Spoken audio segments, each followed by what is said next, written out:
J.D. Vance has had a meteoric rise in the Republican Party. From a best-selling author and never-Trumper in 2016... I'm a never-Trump guy. I never liked him. ...to winning a U.S. Senate seat at age 38. And now, he's former President Donald Trump's running mate. Elect Donald Trump in 2024. God bless you, sir.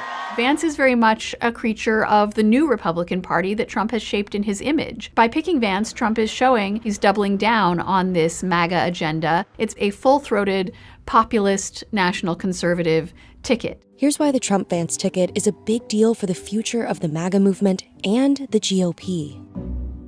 J.D. Vance first catapulted to fame in 2016 after he published his memoir, Hillbilly Elegy. The book detailed his experience growing up poor in Rust Belt, Ohio, and making it to Yale Law School. It was a smash hit and became a Ron Howard-directed movie in 2020.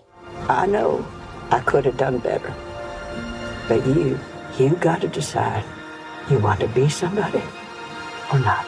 We're trying to paint this white nationalist movement as a movement primarily of poor and working class Americans, when the truth is that the alt-right is actually led by better educated and frankly pretty well-to-do people. In his initial foray into the public spotlight, Vance was very much anti-Trump. His book made clear that he was a conservative. Many people latched onto it as an explanation for Trump's sort of surprise success in the Republican Party and then in the election.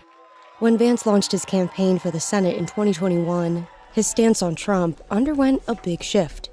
I obviously didn't fully appreciate the president's appeal in 2016. Yeah, he said some bad things about me, but that was before he knew me, and then he fell in love.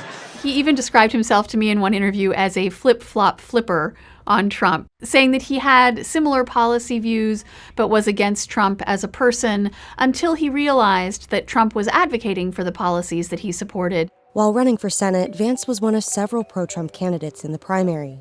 But in one debate, Vance was the lone candidate to oppose a NATO-enforced no-fly zone over Ukraine, and that caught the eye of Trump's inner circle.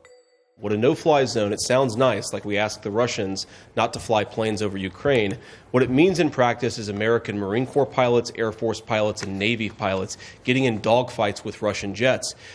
Which the problem with that is it's not in our vital national interest. That impressed Donald Trump Jr., and he began advocating for Vance's candidacy, including with his father.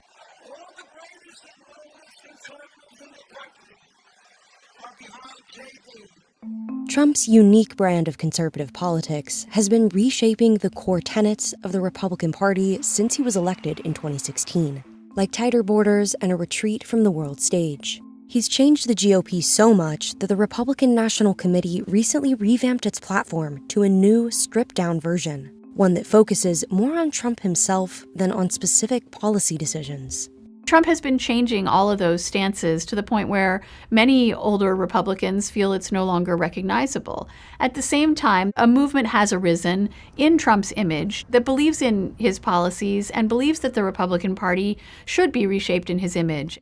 Believers in this movement, referred to as the New Right or National Conservatives, take Trump's impulses and turn them into doctrine. Vance has become one of their leading voices. The American people, again, they need people who put the interests of their own citizens first, of our own citizens first. And that's what this entire movement is all about. And I think that's what the Trump presidency will be about if we give him another shot, as I expect that we will.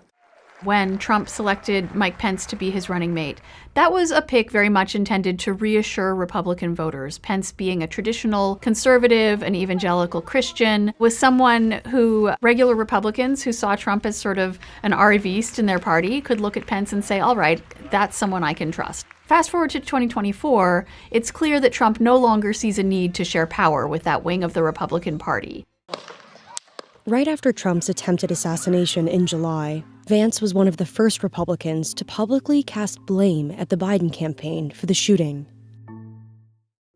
As Republicans unite around the Trump-Vance ticket after the July 13th attack, Democrats remain in disarray following President Biden's disastrous debate performance in June.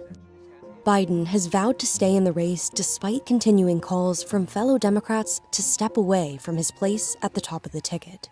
I think there's a whole pool of voters there in the center of the electorate who really are not being spoken to by either candidate because of the way these tickets have shaped up.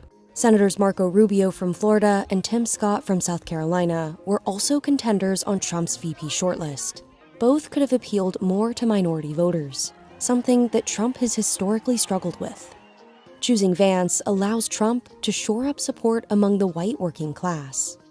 Ohio is also part of the Rust Belt, and the most crucial states in this election are those Rust Belt states. That white working class vote is a vote that is also very crucial throughout those Rust Belt battlegrounds. There is a hope by some of Vance's backers and some on Trump's team that he could potentially galvanize those voters even more than Trump already does to juice Republican turnout in those states.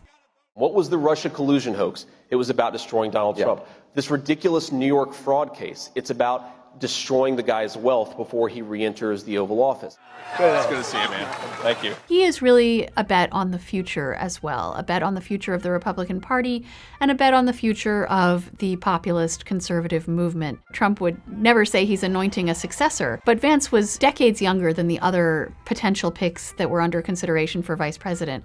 And in choosing such a young person to be on the ticket with him, there's an unavoidable implication that Trump has sort of chosen an heir, chosen someone to take the mantle